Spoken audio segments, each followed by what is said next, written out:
What's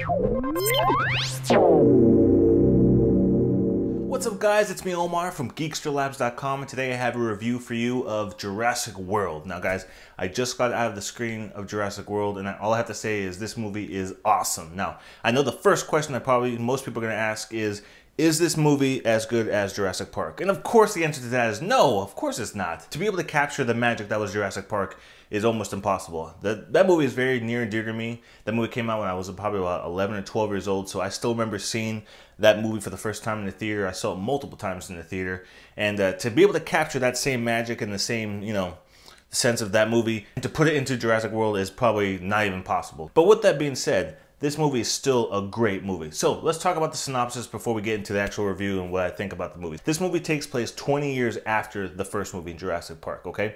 As a matter of fact, they don't reference at all The Lost World or Jurassic Park 3 in this movie. So this movie really feels like a sequel to the first Jurassic Park. And so this actual park, Jurassic World, has been open for 10 years, okay? For a decade. So in the whole feeling or the vibe of this movie is that, people have been seeing dinosaurs for a decade now, and they're not that impressed with it anymore. What they do in order to increase attendance and get people come to the park is they do some funky science engineering and they create a brand new dinosaur. So that's when things get really interesting. I will say this much about the dinosaur: you think you have seen most of it from the trailers and things like that. There's some things they can do that's actually pretty cool that they throw into there. So there's still some really interesting stuff when it comes to the dinosaur. So the director of this movie was Colin Trevorrow. He's the one. I think the only other movie he's credited to directing is Safety Not Guaranteed.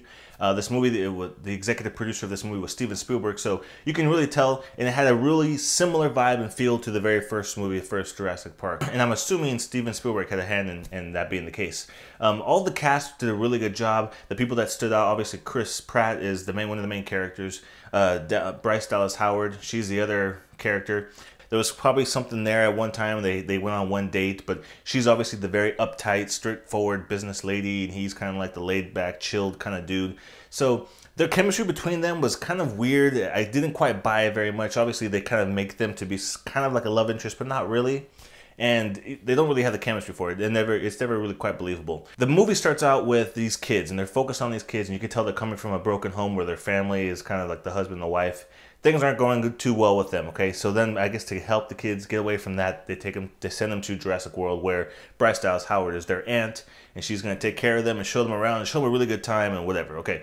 So the thing about this movie is there's a lot of things going on with the different characters of this movie. There's also Vincent D'Onofrio. He's one of the main bad guys of the movie, I guess you could say. I'm not really spoiling too much because you can basically tell the first 5 seconds of meeting him that, okay, I don't like this guy. He's kind of a jerk. He's kind of mean. Something's going to go down with him that I can already see it now. He's not going to be a very good dude. So he's another character in the movie. So there's stuff going on with him and Chris Pratt. There's stuff going on with Chris Pratt and Bryce Dallas Howard. And there's stuff going on with these two kids. And then there's just stuff going on with the park. So there's quite a bit of things going on. And the one thing I think that's probably the biggest negative of this movie is I wanted to see more stuff going on with the Indominus Rex. Now, don't get me wrong. There's a lot of Indominus Rex towards the tail end of the movie, the third act for sure. A little bit in the middle, not too much in the beginning. They barely even show it in the very beginning of the movie, which is kind of cool because they give you a nice build up before you can see the big monster. The one thing I will say, they probably did this 3 or 4 times. I can't stand when they do the whole like dinosaur sniffing. You see the big nose and he's like, and the person's hiding behind a tree and it's like, the nose is there. Obviously the eye can't see, but he's sniffing. And then he backs up. They do that like 3 or 4 times in this movie. Like, really, honestly, this dinosaur can't smell a person sitting there next to a truck. He's just going to back up and like, oh, I guess he's not really there. But they do that like 3 or 4 times in this movie. One thing I will mention is I did see this movie in 3D. I would not recommend seeing it in 3D. The only cool scenes that were really nice to see in 3D were the pterodactyl scenes when they're flying around after they escape. And the big aquatic dinosaur that eats the great white that's like, hanging there from the thing. And like they show you from the up angle and it's like, wow. So that was kind of cool. Besides that, it wasn't worth seeing in 3D. So save your money. Probably the coolest part of the movie in itself was the relationship between Chris Pratt and the raptors. And they hint this a little bit in the trailer, so you can obviously see that he has like a relationship with them. He's training them, so that whole thing was kind of cool. That was something new that they brought to the movie. I thought that it made it kind of interesting, and it ties through to the whole entire movie. It's not just like one little scene and okay, he's done with the raptors. Like, no, the raptors play a big part in the movie, especially towards the end of the movie as well. And there is a big cameo from someone. There's actually 2 cameos. One of them I'll mention who it is. The other one I'm not going to mention because it's a surprise, but it's a pretty cool cameo from someone from the first movie. One of the characters that's from the first movie is BD Wong, who is the scientist from the first movie, the Asian scientist.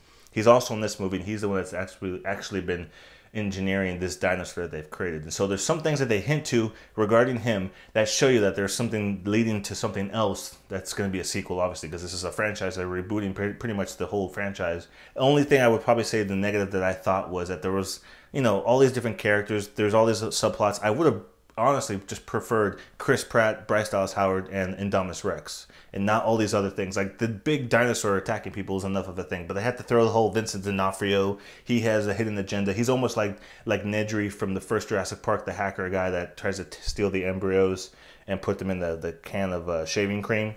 This is another character where he's kind of has his own agenda, and there's something else going on with him. And they kind of throw that into the movie, and there's a whole military aspect to it, and just it gets kind of messy with all that stuff. I really wish they could have just focused more on the dinosaur escaping, try to get it under control, and that being that. But then they have to add the kids in there, and the kids have their own little drama, and the brothers, they're trying to deal with each other and their family life, and blah, blah, blah, blah, blah. Anyways, guys, even with those shortcomings and things I think that were kind of distracting the movie was still really fun. It was an awesome ride, really good action, lots of dinos all over the place. The one thing I will say, if you do have kids and they're younger kids, you may want to reconsider taking them to this movie. There is quite a bit of dino violence, similar to what they did in the first one with like the raptors and stuff.